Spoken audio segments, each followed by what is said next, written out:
Andrew using the most expensive workbench possible.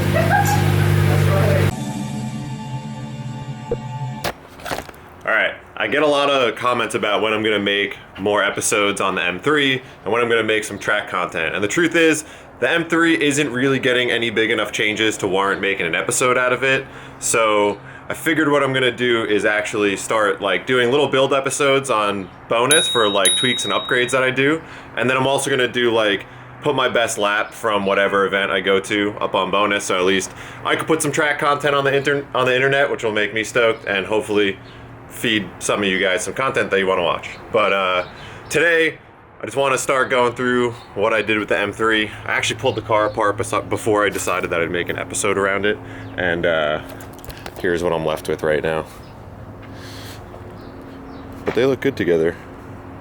So basically, this car's been really good to me over the past couple months or years or whatever, but recently I had to go through the driveline because I found that this coupler, which is called a Guibo, it's like a flex disc for a BMW drive shaft, is completely ruined, and this was causing some vibration in my driveline. Center support bearing is starting to wear out, and wanted to change up my exhaust setup a bit, but I wanted to fix that stuff. And then also I picked up a OS Giken limited slip. I really like the lockup on the one that I have on the 240, which my garage is narrow so you can't really see. So I decided to switch it up and try this out in the M3. I like that we could custom make the ratios and the locking on both acceleration and deceleration. So I actually went to OS, and Sean and John helped me put it together. So the plan to clean up this mess is take the diff over to Driveshaft Pro in Garden Grove. They actually made the drive shaft for the 240, but they also build differentials, and they're like literally right around the block. So I'm gonna have them go ahead and assemble the diff into the differential, and then I have to get this axle out of here because I have a torn boot that I need to rebuild, and then it should be pretty simple to just kind of put this all back together. Going to be trying out a new rear muffler section that I picked up. It's over there. Got a new Guibo. Try to get a little bit of a different sound out of the S54, because if you guys know BMWs and S54s, you know that these are pretty finicky when it comes to making them sound good. So got a different exhaust setup I want to try out, and then from there, gonna put the Aero back on because we've got the CSL lip, CSL trunk lid on there now, and got the splitter removed on the front. So we'll get the differential, get the drive line, put all that stuff back together. I got to put all my under trays and stuff back on, and then I'll do the splitter, the trunk lid, and then we're gonna go head out to Buttonwillow. Goal is pretty much just to try to go faster. Yeah, that's it. And then yeah, if you guys like the style content, let me know. I'm gonna be trying to do a bunch of like little build stuff, like I said, on the M3. That's it. Let me get to work.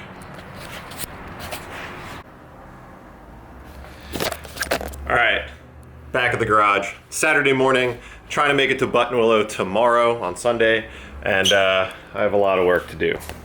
So I went and picked up the differential from Driveshaft Pro in Garden Grove, and figured I'd let them do it. You need a bunch of specialty tools to assemble these things, and I don't really know how to assemble differentials. So luckily for me, they're super close.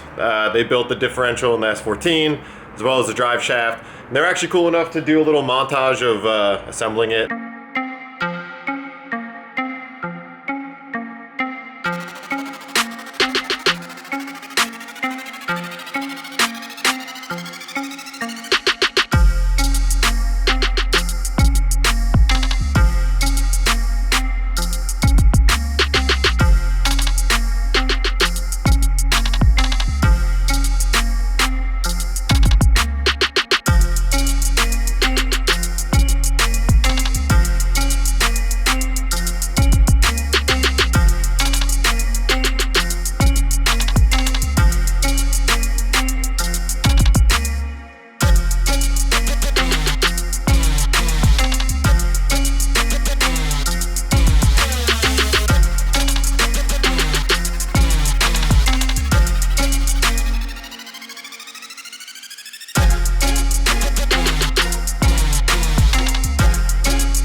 was there, I was talking with Brian, the owner, and we were discussing like different drive shaft options. They made an aluminum drive shaft for the S14, and he was talking about how they can make carbon drive shafts, and they have most of the measurements for cars that like popular applications. So while I was there, I picked up a one-piece carbon drive shaft.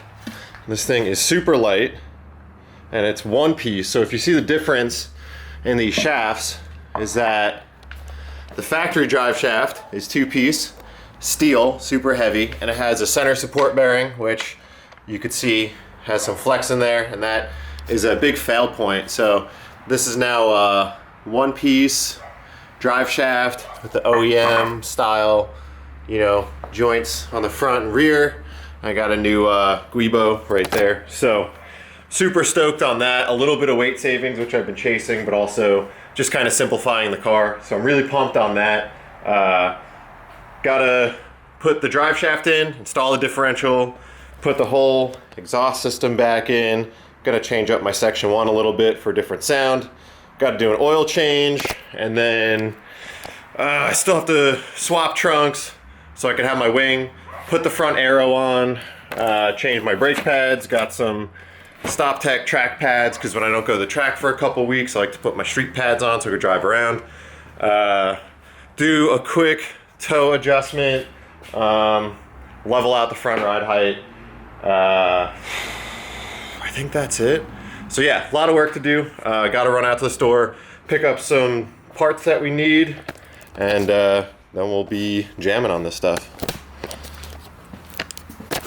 Oh yeah, and I forgot the other thing. I have to go back to the shop, pick up a trailer, and mount some new tires, because I don't think that these are gonna do us any good. So I actually have a set of BFG R1S slicks that I've had for the last like 6 months, but I haven't got to use them yet, and I'm really stoked to try to run slicks. I've never ran them on this car before, so it'll be really cool to try them out. All right, I called in for backup. Got my buddy Andrew here. He's from Build Journal, and for the longest time, we had pretty much completely identical cars, but now he made his car way cooler. So I have to do my best to try to make my car fast so I could keep up with him. So he's gonna help me get this diff in, and then start working on other things while I button up underneath the car.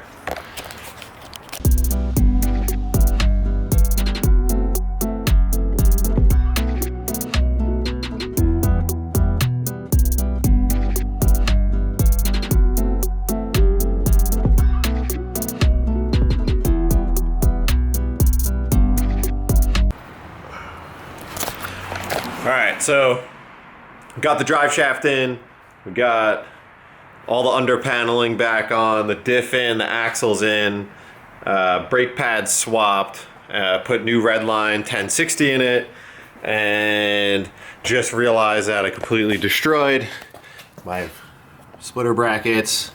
They're all bent because I guess when I jacked up the car from the rear, I didn't realize how low they were to the ground, and they got completely ruined. So now, probably gonna try to run tomorrow with no aero. Otherwise, Andrew's actually running home to go pick up his. Sorry, I couldn't What the hear you. fuck? Could you?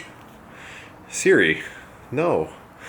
Otherwise, Andrew's going home to pick up his trailer, come back and get his car. So he actually makes some splitter mounts that we might try to fit up today, but it's getting pretty late. Don't know if we're gonna have time. Have to leave at like 5 o'clock in the morning to make it to the track day. So we might do that. Otherwise, I will run it with no aero and see what I can do. But love doing things last minute. All right, got the whole slew of OEM under paneling that I got to put in. So I want to have all this stuff in place. This big brace down here kind of ties the subframe all together, and then all the plastics I just think may help airflow, or I don't know, but I want to keep it sort of stock. So gotta just bolt the stuff up.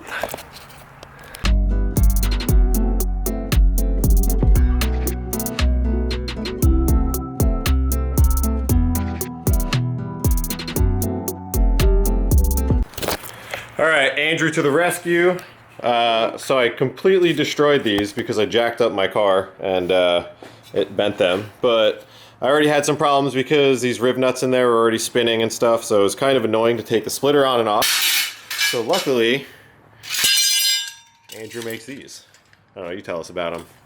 Yeah, so pretty much just thicker metal design, so you know, it's hard to flex it, so hope they'll help with stability. And then this bolts to the splitter.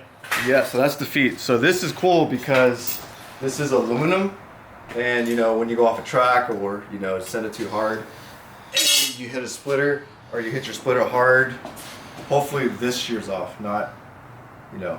Oh, the bigger part. Yeah. Nice. So these bolt in just like the hard setup. So these go in right behind the bumper beam actually. So they bolt right up to the rad support on the car, and then we mount the splitter down that way. But this is cool. What is this, like, channel design? So you just hook the splitter in? Yeah, so the feet is actually gonna bolt on to this guy. Let's get a picture of this guy. Oh, okay, that's cool. So this is also gonna go underneath the splitter, like this. So it gives you oh, I see what you're saying. To the top. Oh, nice. So you don't have to run like splitter rods and stuff. Exactly, because I personally just hate splitter rods. So. Splitter rods are gross. There's no way around it. Like, I don't know, maybe on a crazy time attack car they could pull it off, but on anything that looks sort of modest, they look disgusting. So, sorry. All right, well, we'll explain that more as we put it on, and it'll probably make more sense than just talking about it. So, cut to a time lapse, and then we'll figure it out.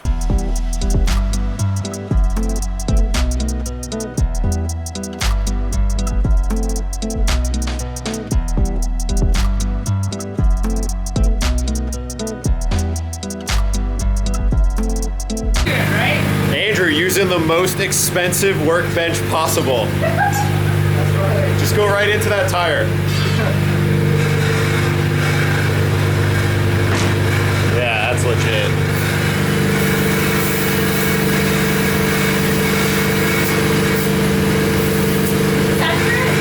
Yeah.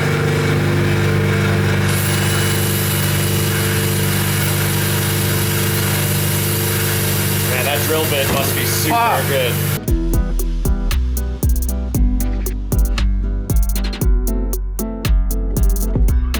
So we got the splitter mounts installed, and you can see them in there.